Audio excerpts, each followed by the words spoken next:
What is up, idlers? Today we have new content. It's the best time of the year, and we've got the Void Ark.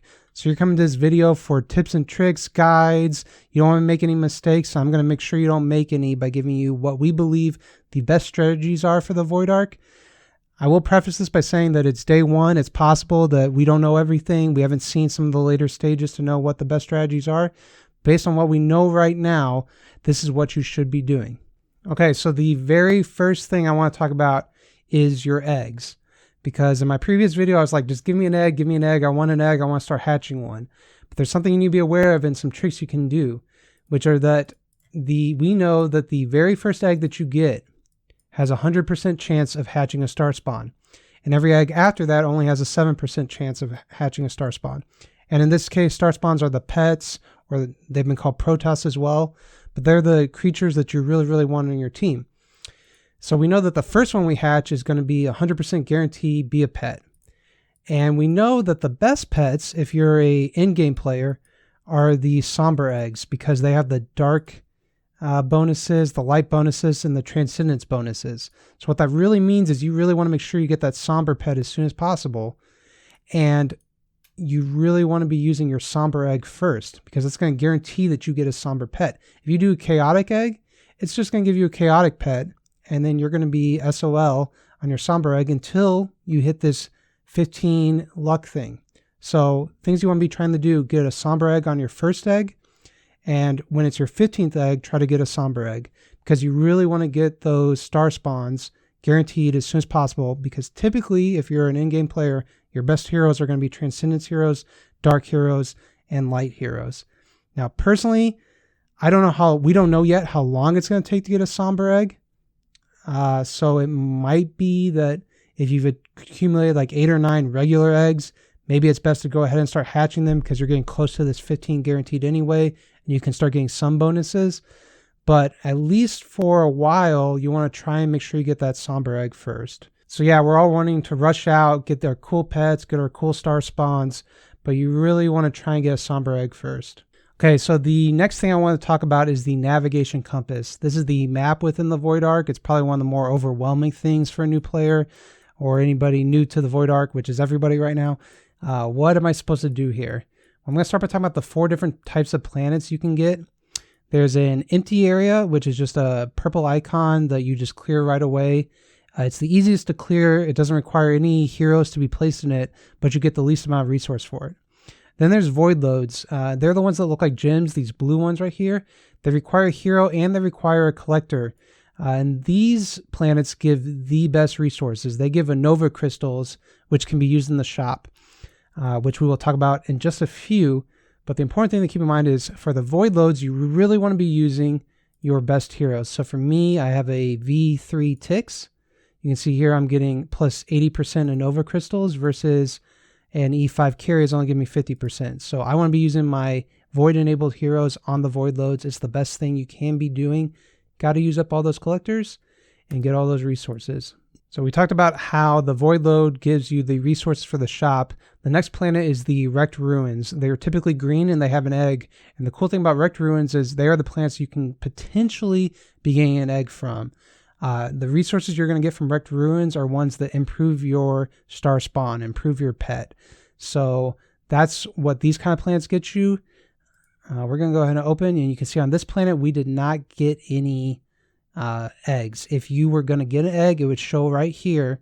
So this is really where you're going to be searching for that somber egg, trying to explore wrecked ruins, get more resources for your pets, and move forward.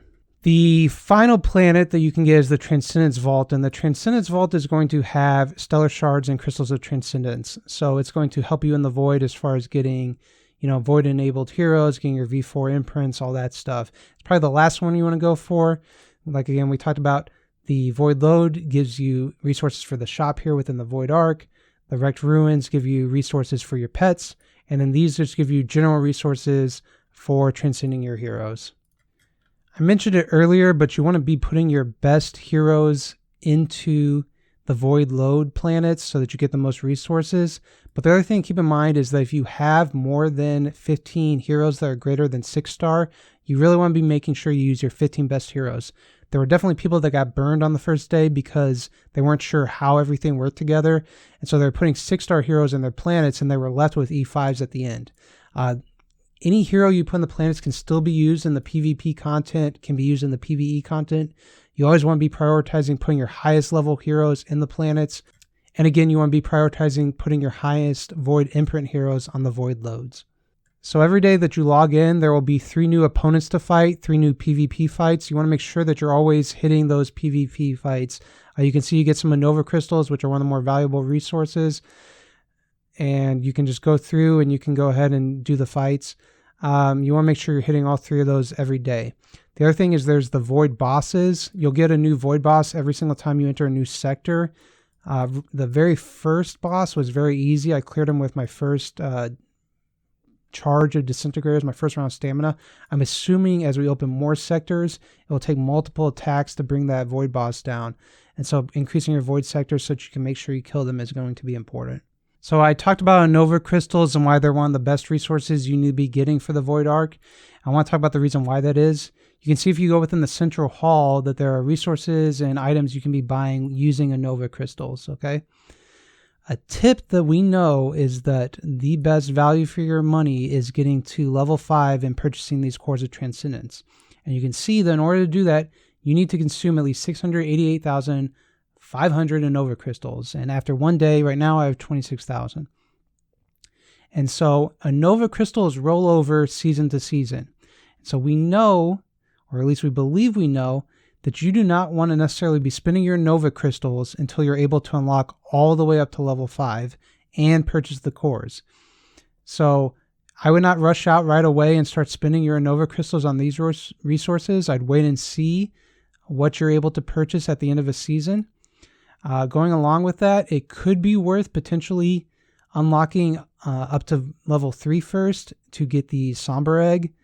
So that you can get that Somber Egg and knock that out. So we'll have to see how long it takes to get resources, how often we can get to 3. But this shop is going to reset at the end of every single season, but your crystals will not reset. So you're going to want to hold on to those until you can actually make a very strong push and get some very strong rewards at the end of your season. One thing that isn't intuitive is that almost all of your resources are going to be reset at the end of a season. All of your upgrades, everything you do, it's all going to be reset at the end of a season. And so that's kind of interesting because it means you can change it up season to season, but also means that any upgrades you're making are not permanent. So you need to keep that in mind. The only thing that's permanent and carries over within the Void Ark are those Nova crystals. The final thing I want to talk about was the crystal ingots. They're this resource right here, and they are used for upgrading your Void Ark. You can use them for upgrading your spaceship labs. You can use them for upgrading your arcane nexus. You can use them for upgrading your collector workshop. But something that you may not realize is that you need them in order to unlock the next sector. So you can see we need 3,900 of these to unlock Sector 2, the Sector Shimmer. Right now we're in Dusk, right? But when we're going to unlock Shimmer, we need 3,900. So people pretty much agree right now, we think that the best way to use your crystal ingots is to upgrade your collector workshop. And you can see this is 3,950 crystal ingots. And the reason for that is because you're going to be getting more Nova crystals. You'll be getting more stuff to explore void loads, these collector tokens, right? And you'll be getting more crystal ingots. So it's kind of going even more ham in on how good the void loads are. But me personally, I'm going to wait until I have enough crystal ingots that I can definitely unlock the second sector, have this 3,900, before I go ahead and unlock level 2 of the collector workshop. We don't know yet by the time you finish the first exploration whether or not you will have enough resources to do both. So I'm just going to play it safe. I'm going to make sure that I have enough to move on to the next sector before I upgrade my collector workshop. But once you have that, go ahead and upgrade that collector workshop. We've already said how void loads are the most important resources. You can see I'm out of these collector tokens. You can see on the map that there's more I could be exploring, but I'm having to go around them. So make sure you're upgrading that collector workshop.